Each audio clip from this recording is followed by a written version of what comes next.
യുവരാജ് ഗോകുൽ അവിടെ തലയോട്ടിയെടുത്തത് ശുചീകരണ തൊഴിലാളിയല്ല, മറ്റൊരാളാണ്. 3 ദിവസത്തെ ചോദ്യം ചെയ്യലിൽ SITക്ക് തെളിവുകൾ കൈമാറിയതാണ് ഈ നന്മമരം മനാഫ് അവകാശപ്പെടുന്നത്. പോരാട്ടം തുടരും, നന്മയുടെ ഭാഗത്ത് നിൽക്കുന്ന ആളുകൾ കുറയുകയാണ്, ഇനിയും ചില കാര്യങ്ങൾ തുറന്നു പറയാനുണ്ട്, സമയം വരുമ്പോൾ പറയും, ഇപ്പോഴും എന്നെ സന്തോഷിപ്പിക്കുന്ന കാര്യങ്ങൾ നടക്കുന്നു എന്നാണ് മനാഫ് ഇന്ന് മാധ്യമങ്ങളോട് പറഞ്ഞത്.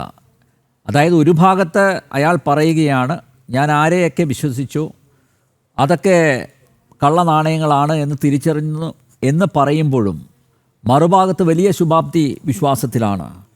ഇപ്പോഴും ഇതിന് പിന്നിൽ ധർമ്മസ്ഥലയെ അപകീർത്തിപ്പെടുത്താനുള്ള ആ അജണ്ടയുമായി മുന്നോട്ട് പോകുന്നവർ ഉണ്ട് എന്ന് തന്നെയല്ലേ വിശ്വസിക്കേണ്ടത് യുവരാജ് ഗോകുൽ?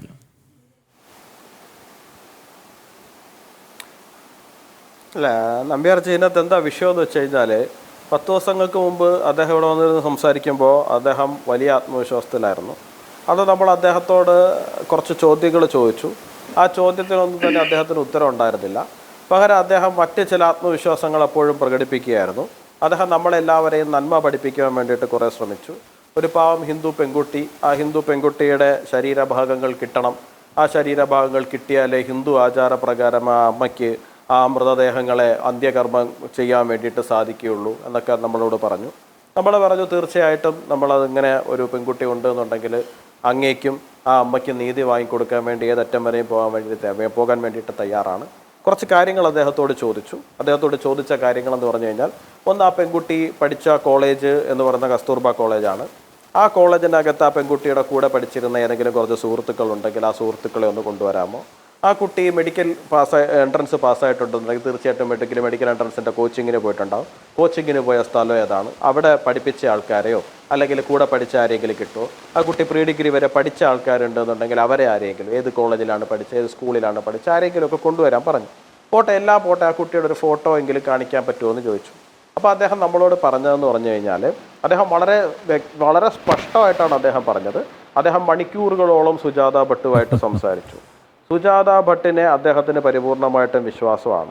സുജാത ഭട്ട് എൻ്റെ അണ്ടറിലാണ്. അദ്ദേഹം പറഞ്ഞ കാര്യങ്ങളാണ്, നമ്മളാരും കയ്യിൽ നിന്നിട്ട് പറയുന്ന കാര്യങ്ങളൊന്നുമില്ല. സുജാത ഭട്ട് എൻ്റെ അണ്ടറിലാണ്. സുജാത ഭട്ട് മാത്രമല്ല, ചർച്ചയുടെ തുടക്കത്തിൽ ഞാൻ അദ്ദേഹത്തോട് ചോദിക്കുന്നുണ്ടായിരുന്നു, നിങ്ങൾ ഈ പറയുന്ന നമ്മുടെ ചിന്നയ്യൻ എന്ന് പറയുന്ന ആൾ, അയാൾ ഈ മൃതദേഹങ്ങൾ, ഇത്രയധികം മൃതദേഹങ്ങൾ കുഴിച്ചിടുന്ന സാഹചര്യമുണ്ട്. അപ്പോൾ പറഞ്ഞ് ചിന്നയ്യൻ മാത്രമല്ല, വേറെ ഒരുപാട് ആൾക്കാരുണ്ട് കുഴിച്ചിട്ട ആൾക്കാർ. ഞാൻ ചോദിച്ചു, അത് നിങ്ങൾ സപ്ലൈ ചെയ്യുന്നുണ്ടോ? അതും ഞാൻ സപ്ലൈ ചെയ്യുന്നുണ്ട്, അവരെയൊക്കെ എനിക്കറിയാം, ഞാൻ അവരെയൊക്കെ കൊണ്ടുവരാം. അദ്ദേഹം പറഞ്ഞ കാര്യങ്ങളാണ്, നമ്മളാരും പറയുന്ന കാര്യങ്ങളൊന്നുമല്ല. ഇവിടെ മാധ്യമപ്രവർത്തകനായിട്ടുള്ള ശ്രീ വിനോദ് അല്ലേ, അദ്ദേഹം ആദ്യം മുതൽ വലിയ വികാര വിക്ഷോഭിതനായിട്ട് അദ്ദേഹം തന്നെ പറയുന്നുണ്ട്. എന്താണ് അദ്ദേഹം പറയുന്ന കാര്യങ്ങളെന്ന് പറഞ്ഞു കഴിഞ്ഞാൽ, ജൂലൈ 3-ാം തീയതി അവിടെ FIR ഇടുന്ന സാഹചര്യം ഉണ്ടായി. ഓഗസ്റ്റ് അവസാനം മാത്രമാണ് മറ്റുള്ളവർ അതിനകത്തേക്ക് ഇടപെടുന്നത്. ശരിയാണ്, ഇതൊക്കെ വസ്തുതകളൊക്കെ തന്നെയാണ്, അല്ല എന്നുള്ള അഭിപ്രായമൊന്നും എനിക്കില്ല. പക്ഷേ ഒരു സ്ഥലത്ത് ഒരു വിഷയം നടന്നു കഴിയുമ്പോൾ ആ വിഷയത്തിനകത്ത് പ്രോപ്പറായിട്ടൊരു ക്രൊണോളജി ഉണ്ട്. ആ ക്രൊണോളജി നമ്മൾ ഫോളോ ചെയ്ത് പോകുന്ന സമയത്ത് കോമൺ സെൻസ് എന്ന് പറയുന്ന ഒരു സാധനം നമുക്കുണ്ട് എന്നുണ്ടെങ്കിൽ അതിനകത്ത് നടന്നിരിക്കുന്ന വസ്തുതയാണോ അല്ലാത്തതാണോ എന്ന് വേർതിരിച്ചറിയുവാനുള്ള യുക്തി എന്ന് പറയുന്ന ഒരു കാര്യം മനുഷ്യനുണ്ട്. ഒന്നാമത്തെ കാര്യം, ഏത് സ്ഥാപനത്തിനെതിരെയാണ് ആരോപണം ഉന്നയിക്കുന്നത്. 2, ആരോപണം ഉന്നയിക്കുന്ന ഭാഗത്ത് നിൽക്കുന്ന ആൾക്കാർ ആരൊക്കെയാണ് എന്നുള്ളതാണ്. അദ്ദേഹം ഇപ്പോൾ തുടക്കത്തിൽ പറയുകയുണ്ടായി, ഇപ്പോൾ അദ്ദേഹം ചിന്നയ്യൻ എന്ന് പറയുന്ന ആളെ ഡിസോൺ ചെയ്ത് സംസാരിച്ചു. കഴിഞ്ഞ തവണ ചർച്ചയിൽ വരുന്ന സമയത്ത് നമ്മുടെ മനാഫ് പറഞ്ഞത് ചിന്നയ്യൻ എന്ന് പറയുന്ന ആൾ അദ്ദേഹത്തിൻ്റെ ഒപ്പമുള്ള ആളാണ്, ഒപ്പം തന്നെ വേറെയും ഒരുപാട് ആൾക്കാർ അദ്ദേഹത്തിന് കുഴിച്ചിട്ട ആൾക്കാരൊക്കെ അദ്ദേഹത്തിൻ്റെ കയ്യിലുണ്ട് എന്നുള്ള തലത്തിലാണ് പറയുന്നത്. ഇപ്പോൾ പറയുന്നത് ചിന്നയ്യൻ ഒരു ക്രിമിനലാണ്, ചിന്നയ്യൻ ഈ പറയുന്ന കൂട്ടക്കൊലയ്ക്ക് കൂട്ടുന്ന ആളാണ്, അയാളാണ് കുഴിച്ചിടാൻ പോയത് എന്നുള്ള തലത്തിൽ ഇപ്പോൾ ചിന്നയ്യനെ അവർ ഡിസോൺ ചെയ്യുന്ന ഒരു സാഹചര്യം എത്തി. ആയിക്കോട്ടെ, കുഴപ്പമില്ല, അത് കുറച്ചുകൂടെ മുമ്പോട്ട് പോകുന്ന സമയത്ത് അവനവനെ തന്നെ ഡിസോൺ ചെയ്യുന്ന ഒരു സാഹചര്യത്തിലേക്ക് അത് പോകുന്നുള്ള കാര്യത്തിൽ നമുക്ക് യാതൊരു സംശയം ഉണ്ടാവേണ്ട കാര്യമില്ല. പക്ഷേ അതിൻ്റെ സംശയം എന്ന് പറഞ്ഞു കഴിഞ്ഞാൽ, ഇത്രയും വലിയ ആൾക്കാരാണല്ലോ ഇപ്പം മനാഫ് എന്ന് പറയുന്ന അദ്ദേഹം വലിയ ശക്തനായ ആളാണെന്നാണ് അദ്ദേഹം കഴിഞ്ഞ ചർച്ചയിൽ നമ്മളോട് അവകാശപ്പെട്ടത്. ഞാൻ പഴയ മനാഫൊന്നുമല്ല, ഞാൻ വേറെ ആളാണ്, ഞാനിപ്പോൾ വലിയ ശക്തനായ മനാഫാണ് എന്നൊക്കെയാണ് പറഞ്ഞത് അദ്ദേഹം. അതുപോലെ തന്നെ ശ്രീ വിനോദ്, അദ്ദേഹം വലിയ ഒരു മാധ്യമപ്രവർത്തകൻ എന്നുള്ള നിലയിലാണ് ഇരിക്കുന്നത്. അദ്ദേഹം തിരിച്ച് ജനം TV ചോദ്യം ചെയ്യുന്നുണ്ട്, അദ്ദേഹം മറ്റു പല കാര്യങ്ങളും ചെയ്യുന്നുണ്ട്. തീർച്ചയായിട്ടും അവർക്ക് ഈ പറയുന്ന കാര്യങ്ങളിലെ കോമൺ സെൻസ് ഉള്ള ഫാക്ടേഴ്സ് എന്ന് പറയുന്നത് അനലൈസ് ചെയ്യുവാനുള്ള ശേഷി ഇവർക്ക് നഷ്ടപ്പെട്ടു പോയിരുന്നു. സുജാത ഭട്ട് എന്ന് പറയുന്ന ഒരു വ്യക്തി വന്നിട്ട് എനിക്കൊരു മകളുണ്ട്, എൻ്റെ മകളെ ഇന്ന തരത്തിൽ നഷ്ടപ്പെട്ടു എന്ന് പറയുമ്പോൾ ആ മകളുടെ വെയറബിൾസ് എന്താണ് എന്ന് അന്വേഷിക്കുക എന്ന് പറയുന്ന പ്രാഥമികമായ കാര്യങ്ങളെങ്കിലും ചെയ്യുക എന്ന് പറയുന്ന ഒരു പ്രാഥമികമായ കർത്തവ്യം അവർക്കുണ്ടാവണ്ടേ? ഇപ്പം ഞാൻ ഉൾപ്പെടെയുള്ള ആൾക്കാർ സ്വാഭാവികമായിട്ട് ഇത്തരത്തിലൊരു വലിയ വിഷയം ഉണ്ടാകുന്ന സമയത്ത്, ഇങ്ങനൊരു കേസ് ഉണ്ടാകുന്ന സമയത്ത് ആ കേസിനെ നമ്മൾ വളരെ ക്ലോസ് ആയിട്ട് ഫോളോ ചെയ്യുന്ന സാഹചര്യം ഉണ്ടാകും.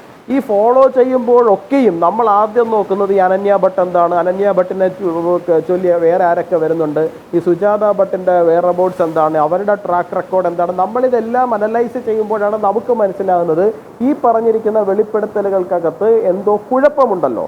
എന്നാലും നമ്മൾ കുറച്ചൊന്ന് വെയിറ്റ് ചെയ്യും. കാരണം എന്ന് പറഞ്ഞു കഴിഞ്ഞാൽ 10-16 സൈറ്റുകൾ പറഞ്ഞിട്ടുണ്ട്. ഇപ്പം അദ്ദേഹം പറയുന്നത് SIT പറഞ്ഞോ, SIT എന്തെങ്കിലും വെളിപ്പെടുത്തൽ നടത്തിയോ, ഇപ്പം തിരിച്ച് ആണ് ഇപ്പം എന്താണ് തെളിവ് നമ്മൾ കൊടുക്കണം എന്നുള്ള അവസ്ഥയിലേക്കായി. എന്ത് അവിടെ ആരെയും കുഴിച്ചിട്ടിട്ടില്ല എന്നുള്ളതിൻ്റെ തെളിവ് നമ്മൾ കൊടുക്കണം എന്നുള്ള അവസ്ഥയിലായി.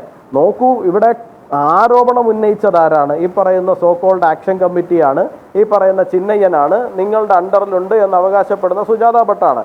അപ്പോൾ ആരെങ്കിലും കുഴിച്ചിട്ടിട്ടുണ്ട് എന്നുണ്ടെങ്കിൽ അവിടെ അത് കുഴിച്ചിട്ടിരിക്കുന്നതിൻ്റെ എവിഡൻസ് പ്രൊവൈഡ് ചെയ്യേണ്ട ഓണസ് ആരുടെ മേലിലാണ്?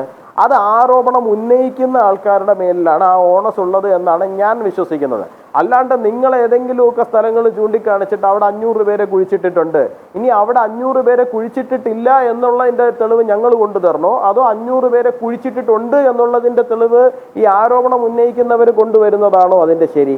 എനിക്ക് മനസ്സിലാകുന്നില്ല. അപ്പോൾ അദ്ദേഹം വിനോദ് എന്ന് പറയുന്ന അദ്ദേഹം ഈ കേസിനകത്ത് വളരെ സീരിയസ് ആയിട്ടാണ് ഇടപെട്ടിരിക്കുന്നതെന്നുണ്ടെന്നുണ്ടെങ്കിൽ അദ്ദേഹത്തോട് എനിക്ക് പറയാനുള്ളത് തീർച്ചയായിട്ടും ഞാൻ ഇടപെടുകയല്ല. ഒരൊറ്റ ചോദ്യം ചോദിച്ചോട്ടെ, താങ്കൾ ഏത് അല്ല, അങ്ങ് ഇടപെട്ടാൽ എനിക്ക് പ്രശ്നമൊന്നുള്ള കാര്യമല്ല, അങ്ങ് ഇടപെട്ടാൽ എനിക്ക് പ്രശ്നമൊന്നുള്ള കാര്യമല്ല. അങ്ങ് ചോദിച്ചു സൗജന്യ ആക്ഷൻ കമ്മിറ്റിയാണ്. ഞാൻ ഇടപെടില്ല. ക്ലാരിറ്റിക്ക് വേണ്ടിയാണ് ഇടപെടുകയല്ല. ജസ്റ്റിസ് ഫോർ സൗജന്യ ആക്ഷൻ കമ്മിറ്റിയാണോ, അല്ലെങ്കിൽ ഈ കേസുമായി ബന്ധപ്പെട്ട് കേരളത്തിൽ രൂപീകരിച്ച ആക്ഷൻ കമ്മിറ്റിയാണോ? അതിലൊരു വ്യക്തത വരുത്തി മുന്നോട്ട് പോകുന്നത് നല്ലതാണ്. ഏത് ആക്ഷൻ കമ്മിറ്റി ആയാലും കുഴപ്പമില്ല, നിങ്ങളല്ലേ ഇതിൻ്റെ പിറകിൽ, നിങ്ങളാണല്ലോ ഇതൊക്കെ ഉന്നയിച്ചത്, ആരോപണങ്ങൾ ഉന്നയിച്ചത്. അല്ല, ഇതിപ്പോ ഏത് ആക്ഷൻ കമ്മിറ്റി എന്നുള്ളതല്ലല്ലോ ഇവിടുത്തെ വിഷയം. ജസ്റ്റിസ് ഫോർ സൗജന്യാണോ അതോ ധർമ്മസ്ഥല വിഷയവുമായി ബന്ധപ്പെട്ട് ഇവിടെ കിടന്ന് ബേളം വെച്ചുകൊണ്ടിരിക്കുന്ന ആൾക്കാരാണ്? അതൊന്നും നമ്മുടെ വിഷയമല്ല. ഞാൻ പറയുന്നത്, കഴിഞ്ഞ തവണ മനാഫ് ഇവിടെ വന്നിരുന്നിട്ട് അദ്ദേഹം 3-4 പേരുമായി ചേർന്നിട്ട് ആക്ഷൻ കമ്മിറ്റി തുടങ്ങിയെന്നും അദ്ദേഹം എന്തോ നീതി വാങ്ങി കൊടുക്കാൻ വേണ്ടിയിട്ട് പോവുകയാണോ എന്നൊക്കെ പറഞ്ഞുകൊണ്ട് വലിയ ബഹളം ഉണ്ടാക്കിക്കൊണ്ട് വരുന്നത് കണ്ടായിരുന്നു. സ്വാഭാവികമായിട്ടും ആ ആക്ഷൻ കമ്മിറ്റിയെ കുറിച്ചിട്ടാണ് നമ്മൾ തിരിച്ചങ്ങോട്ടേക്ക് ചോദ്യം ചോദിക്കുന്ന സാഹചര്യം ഉണ്ടാവുക. ആ ആക്ഷൻ കമ്മിറ്റിയുടെ അണ്ടറിലാണ് അനന്യ ഭട്ട്, സുജാത ഭട്ട് എന്നൊക്കെയാണ് മനാഫ് ഇവിടെ പറഞ്ഞത്. അതുപോലെ തന്നെ ആക്ഷൻ കമ്മിറ്റിയുടെ അണ്ടറിലാണ് മറ്റ് പല ആൾക്കാരെ കുഴിച്ചിട്ട ആൾക്കാരെ അദ്ദേഹം കൊണ്ടുവന്ന റാലിക്ക്. ഞാൻ അന്ന് ചോദിക്കുകയും ചെയ്യുന്നുണ്ടായിരുന്നു, ഒരു JCB ഉപയോഗിച്ച് കുഴിക്കുന്നതാണോ അതോ ഒരാൾ കുഴിക്കുന്നതാണോ? പറഞ്ഞു ഒരാളൊന്നും അല്ല കുഴിച്ചത്, ഒരുപാട് പേര് കുഴിച്ചു. ഞാൻ പറഞ്ഞതല്ല കേട്ടോ, ഇവിടെ റെക്കോർഡിക്കലി ഉള്ള കാര്യമാണ്. ഒരുപാട് പേര് കുഴിച്ചു, ഒരുപാട് പേര് ചേർന്നിട്ടാണ് കുഴിച്ചതെന്നൊക്കെ പറഞ്ഞു. അപ്പം ഞാൻ ചോദിച്ചപ്പോൾ ബാക്കിയുള്ളവരൊക്കെ എവിടെ? ബാക്കിയുള്ളവരൊക്കെ പുറകെ വരും എന്ന് പറഞ്ഞു. അപ്പോൾ ഇത്രയും നാളായിട്ട് അവരാരും പുറമേ വരുന്നത് നമ്മളാരും കണ്ടില്ല. ഇനി 16 സൈറ്റ് അവിടെ കാണിച്ചു കൊടുക്കുന്ന സാഹചര്യമുണ്ട്. ഞാൻ പറയുന്നതല്ലോ, ഇപ്പോഴും പത്രവാർത്തകളിലൂടെ നമ്മൾ കാണുന്ന കാര്യമാണ്. 10-16 ലൊക്കേഷൻസ് കാണിച്ചു കൊടുത്തു, ഇവിടെയൊക്കെയാണ് കുഴിച്ചിട്ടതെന്ന് പറഞ്ഞിട്ട്. ഈ 16 ലൊക്കേഷനിൽ കുഴിച്ചിട്ടിട്ട് 450-500 പേരെ കുഴിച്ചിട്ടു എന്ന് പറഞ്ഞ ഇടത്ത് നിന്ന് നിങ്ങൾക്ക് എന്താണ് കിട്ടിയത്? എനിക്കിപ്പോഴും മനസ്സിലായിട്ടില്ല. നോക്കൂ, ഞാൻ ഈ കേസിനകത്ത് ഇനിയിപ്പോൾ അത് ധർമ്മസ്ഥലയിലല്ല മറ്റേതെങ്കിലും എവിടെയാണെന്നുണ്ട് എന്നുണ്ടെങ്കിലും നമ്മൾ ഈ കേസിനകത്ത് ഒരു പൊതുപ്രവർത്തകൻ എന്നുള്ള നിലയിൽ വളരെ കാര്യഗൗരവത്തോടു കൂടി തന്നെ ഇടപെടുവാൻ വേണ്ടിയിട്ട് സന്നദ്ധരാണ് നമ്മളെല്ലാവരും. പക്ഷേ വളരെ മാന്യമായിട്ട് നമ്മൾ ചോദിക്കുന്ന ചോദ്യമാണ്, നമ്മൾ ഈ കേസിനെ കാലങ്ങളായിട്ട് ഫോളോ അപ്പ് ചെയ്യുന്നുണ്ട്. കാലങ്ങളെന്ന് വെച്ച് കഴിഞ്ഞാൽ ഈ കേസിൻ്റെ ആരംഭകാലം മുതൽ ഇതുവരെയും ഫോളോ അപ്പ് ചെയ്യുന്നുണ്ട്. നമ്മൾ ആദ്യമേ ചാടിക്കേറി ഒരു കൺക്ലൂഷനിൽ എത്തുകയോ ഈ പറയുന്ന ആരോപണം ഉന്നയിച്ചവർക്കെതിരെ എന്തെങ്കിലും അവരെ വ്യക്തിഹത്യ ചെയ്യുന്ന രീതിയിലോ തുടക്ക കാലഘട്ടങ്ങളിലൊന്നും നമ്മൾ ആരും പോയിരിക്കുന്നത് നിങ്ങൾക്ക് ഒരു തരത്തിലും കാണാൻ വേണ്ടി സാധിക്കില്ല. കാരണം ആരോപണം ഉന്നയിക്കപ്പെട്ടിരിക്കുന്ന പ്രസ്ഥാനം എന്ന് പറയുന്നത് ലോകം മുഴുവൻ അറിയപ്പെടുന്ന ഒരു പ്രസ്ഥാനമാണ്. സൗത്ത് ഇന്ത്യയിലെ വളരെ പ്രധാനപ്പെട്ട വളരെ പ്രധാനപ്പെട്ട ഒരു കേന്ദ്രമാണ്. കർണാടക സംസ്ഥാനത്തിൽ അത്രയേറെ സ്വാധീനമുള്ളൊരു സ്ഥലമാണ്. അപ്പോൾ തീർച്ചയായിട്ടും ആ സ്ഥാപനത്തിനെതിരായിട്ട് ഒരു ആരോപണം വരുമ്പോൾ ആ ആരോപണത്തിന് അതിൻ്റേതായിട്ടുള്ള ഗ്രാവിറ്റി പരിപൂർണമായിട്ട് ഉൾക്കൊണ്ട് തന്നെയാണ് ഞാൻ ഉൾപ്പെടെയുള്ള ആൾക്കാർ എടുത്തിട്ടുള്ളത്. അതുകൊണ്ട് തന്നെ ആദ്യം ആരോപണം വന്നിട്ടുള്ള 2ാമത്തെ ദിവസമോ 3ാമത്തെ ദിവസമോ 4ാമത്തെ ദിവസമോ 10ാമത്തെ ദിവസമോ ഒന്നും തന്നെ ആരോപണം ഉന്നയിച്ചിരിക്കുന്ന വ്യക്തികൾക്കെതിരായിട്ട് ഏതെങ്കിലും തരത്തിൽ വ്യക്തി അധിക്ഷേപം നടത്തുവാനോ അവരെ തള്ളിപ്പറയുവാനോ ഞങ്ങൾ ആരും തന്നെ തയ്യാറായിട്ടില്ല. പകരം ഈ നാട്ടിനകത്തൊരു നിയമ സംവിധാനം ഉണ്ട് എന്നുള്ള കാര്യത്തെ കുറിച്ചിട്ട് ഞങ്ങൾക്ക് 100% വിശ്വാസമുണ്ട്. ആ നിയമ സംവിധാനത്തിൽ ഞങ്ങൾ 100% വിശ്വസിക്കുകയും ചെയ്യുന്നുണ്ട്. ആ നിയമ സംവിധാനം നിയമത്തിന്റെ വഴിക്ക് പോവുകയും ആ പറയുന്ന മുഴുവൻ സ്ഥലങ്ങളിലും ഏതൊക്കെ തലത്തിൽ നിങ്ങളുടെ ആൾക്കാരെ ഉൾപ്പെടെ നിർത്തിക്കൊണ്ട് ഇന്ത്യയിലുള്ള മുഴുവൻ മാധ്യമങ്ങൾക്കും പ്രവേശനം അനുവദിച്ചുകൊണ്ട് ആ പറയുന്ന സ്ഥലങ്ങളിൽ മുഴുവനും മാസ് രീതിയിൽ ഈ പറയുന്ന എക്സ്കവേഷൻ അല്ലെങ്കിൽ എക്സ്ക്യൂമേഷൻ നടത്തിയിട്ടും അവിടെ നിന്ന് നിങ്ങൾക്കൊന്നും കിട്ടാത്ത സാഹചര്യം ഉണ്ടാകുന്ന സമയത്ത് തീർച്ചയായിട്ടും ഈ പറയുന്ന ആൾക്കാർക്കെതിരെ ചോദ്യം ഉണ്ടാവും. ആ സമയത്ത് സുജാത ഭട്ടിന് വട്ടായിരുന്നു, എനിക്ക് അറിഞ്ഞുകൂടായിരുന്നു എന്നൊക്കെ പറയാനാണ് എന്നുണ്ടെങ്കിൽ കുറച്ചു നാൾ കൂടി കഴിയുമ്പോൾ അനിയത്തിപ്രാവിലെ സുധീഷിനെ പോലെ വട്ടാണേ എനിക്ക് വട്ടാണേ എന്ന് പറഞ്ഞുകൊണ്ട് ഈ വ്യക്തി കോഴിക്കോട് അങ്ങാടിയിലൂടെ ഓടുന്നതും നമ്മളെല്ലാവരും കാണേണ്ടി വരും.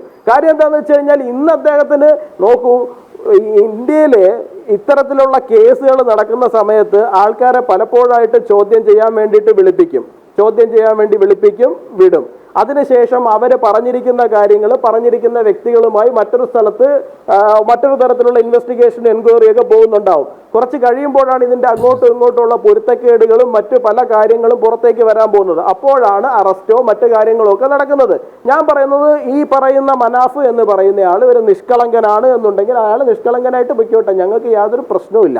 പക്ഷേ ഇവിടെ ഇത്രയധികം പ്രശ്നങ്ങൾ ഉണ്ടായതിനു ശേഷവും അദ്ദേഹത്തിന്റെ ഉദ്ദേശം എന്ന് പറയുന്നത് അവിടെ റിയൽ എസ്റ്റേറ്റുമായിട്ട് ബന്ധപ്പെട്ടിട്ടുള്ള എന്തെങ്കിലും ആണ് എന്നുണ്ടെങ്കിൽ അദ്ദേഹത്തിന്റെ മതപരമായിട്ടുള്ള ചില താല്പര്യങ്ങളാണ് എന്നുണ്ടെന്നുണ്ടെങ്കിൽ തീർച്ചയായിട്ടും അദ്ദേഹം ഈ രാജ്യത്തോട് മറുപടി പറയേണ്ടി വരും. അന്ന് നിങ്ങൾ ആരും കൈയിട്ടടിച്ചിട്ടോ കാലിട്ടടിച്ചിട്ടോ കാര്യം ഉണ്ടാവില്ല. അദ്ദേഹം നിഷ്കളങ്കനാണ്, അദ്ദേഹം ആത്മാർത്ഥതയുടെ നിറകുടമായതുകൊണ്ട്, അദ്ദേഹം നന്മമരമായതുകൊണ്ട് അദ്ദേഹം എടുത്ത് ചാടിപ്പോയതാണ് എന്നുണ്ടെന്നുണ്ടെങ്കിൽ ശരി, നമുക്കത് മനസ്സിലാവും. അല്ല അദ്ദേഹത്തിന്റെ പുറകിൽ മറ്റെന്തെങ്കിലും ഉദ്ദേശം അദ്ദേഹത്തിന് ഉണ്ട് എന്നുണ്ടെങ്കിൽ തീർച്ചയായിട്ടും ഈ രാജ്യത്തോട് അദ്ദേഹത്തിന് മറുപടി പറയേണ്ടി വരും. കാരണം ഭാരതത്തെ അല്ലെങ്കിൽ ലോകത്തിലെ തന്നെ ഏറ്റവും വലിയ പിൽഗ്രിം സെന്ററുകളിൽ ഒന്നിനെയാണ് ഒരു കാര്യവുമില്ലാണ്ട്, പ്രത്യേകിച്ച് ഒരു എവിഡൻസിന്റെയും ബാക്കിംഗ് ഇല്ലാണ്ട് കയറി വന്ന് നിന്നിട്ട് ഇത്തരത്തിൽ അവഹേളിക്കുന്ന സാഹചര്യം ഉണ്ടായിരിക്കുന്നത്. അത് അദ്ദേഹം അറിഞ്ഞുകൂടാതെയാണെന്ന് അദ്ദേഹം ഇപ്പൊ പറയുന്നത് ഓക്കെയാണ്. പക്ഷെ 10 ദിവസങ്ങൾക്ക് മുമ്പ് ഇതേ ഫ്ലോറിൽ ചർച്ചയ്ക്ക് ഇരിക്കുമ്പോൾ അദ്ദേഹം പറഞ്ഞത് എല്ലാ കാര്യങ്ങളും അദ്ദേഹത്തിന്റെ അണ്ടറിലാണ്, അദ്ദേഹം അറിഞ്ഞുകൊണ്ടാണ്. സുജാത ഭട്ടുമായി ഞാൻ മണിക്കൂറുകളോളം ചർച്ച നടത്തി, അവിടെ കുഴിച്ചിട്ടിരിക്കുന്ന ഒരാളെ അല്ല, ഒരുപാട് തൊഴിലാളികളെ എനിക്കറിയാം, അവരെ എല്ലാവരെയും കൊണ്ടുവന്ന് പരേഡ് നടത്തും എന്നൊക്കെ പറഞ്ഞയാള് മനാഫാണ്, ഞങ്ങൾ ആരും അല്ല. അന്ന് ആ ചർച്ചയിൽ അങ്ങും ഇരിപ്പുണ്ടായിരുന്നു, അങ്ങും കേട്ടതായിരിക്കും മനാഫ് പറഞ്ഞത്. തീർച്ചയായിട്ടും അതിന് ഉത്തരം പറയേണ്ടി വരും.